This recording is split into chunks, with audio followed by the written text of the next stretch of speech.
Ooh, doggy, what is going on? I hope and pray that you are all doing phenomenally well. Let me ask you, have you ever wondered who is responsible for paying the fees on your wholesale transactions? Maybe your agent fees, your title fees, your survey fees, right?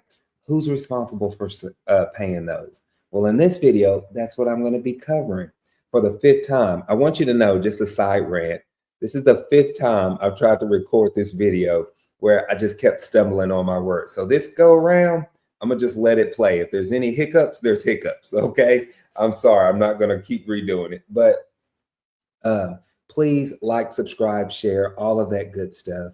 The channel is growing and it just makes my heart melt with joy because we are spreading the word. We're making an impact and people are getting the knowledge that they need to go out there and start transforming their life through real estate investing. And that is what this is about to me. Now, let's get into the content. Let's say, for example, you have a property under contract. You got your end buyer lined up. You got everything sent over to the title company and closing day is approaching, right? Let's go over who's responsible for the most important thing right off the bat, the title fees, closing fees, right? Normally, that is responsible for the end buyer. On the front of that transaction, when I'm actually talking and negotiating with the seller, I let them know that, hey, we as the end buyer will pay all of the closing costs. Now, remember, when I go to assign that contract, that now becomes the end buyer, and they are responsible for paying those closing costs. For us here in Texas, I mean, it's normally just a couple of $1,000s. It's nothing insane. So most of them are okay with that. I would venture to say that 99.9% of real estate investors, active buyers who buy regularly are completely okay with paying the closing costs. Now, what I don't pay is back taxes and liens. All right. Now, when I'm actually on the front end of that transaction, negotiating and talking to the seller, I'm going to say a line that sounds like this. I'm going to say, hey, Mr. Seller, good news. We can pay X amount of dollars and we can even pay all of the closing costs. The only thing that we do not cover or pay is back taxes and liens. Let me ask you, Mr. Seller, are there any liens or back taxes on the property that we need to be aware of? Boom. That's your line to get them to tell you if there's back taxes and liens on the property, okay? I don't know why sellers believe that back taxes and liens are a part of the closing costs. They are not. I pay Uncle Sam enough. I am not going to pay anybody else's taxes. I'm just not. All right. And so that's how I tee that up. It's very good, just on a side note, to set that expectation. The reason I set that expectation now is because I've had several investors, or not investors, several sellers tell me or think that I was going to be responsible for paying that. And so now, no, I set that expectation at the beginning.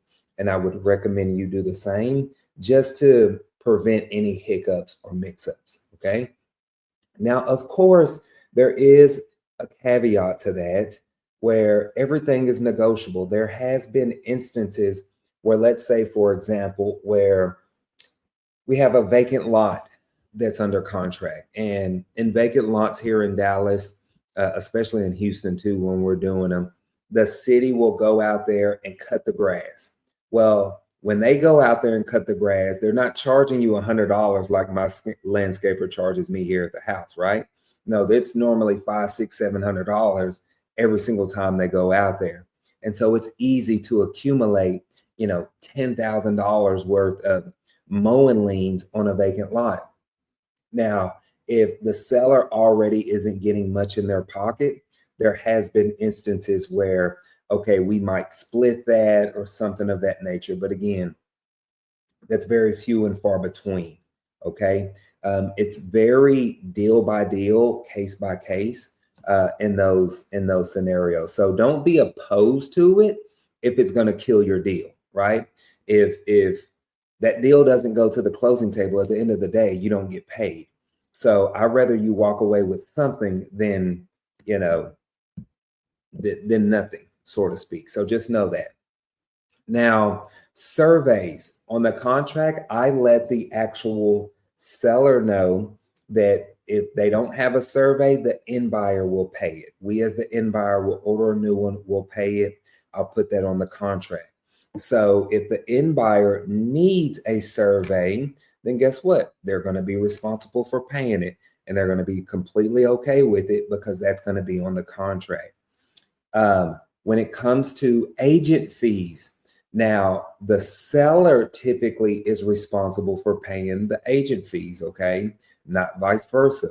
So the whatever agent commission, that's going to come out of the seller's proceeds, okay? So I don't want you to think that you're going to be responsible for that. Now, I am talking about a traditional wholesale, okay? If you're doing something more creative, like a novation, then yes, we pay the agent fees, but that's a creative deal. Okay. Are you with me? So on a traditional one, that's going to come out of the seller's proceeds. Any type of inspections or anything like that, that's typically going to fall on your end buyer. All right. But most of these houses are going to be sold completely as is. So they're actually not even requesting for an inspection. All right. But the fees are very simple. I would say most of them are going to be passed on to your end buyer. But that's about it, y'all. Don't worry. Most of that stuff is not going to come out of your assignment fee at all. So just rest assured in that and go out there and start closing deals and don't sweat those small fees. Y'all have a blessing.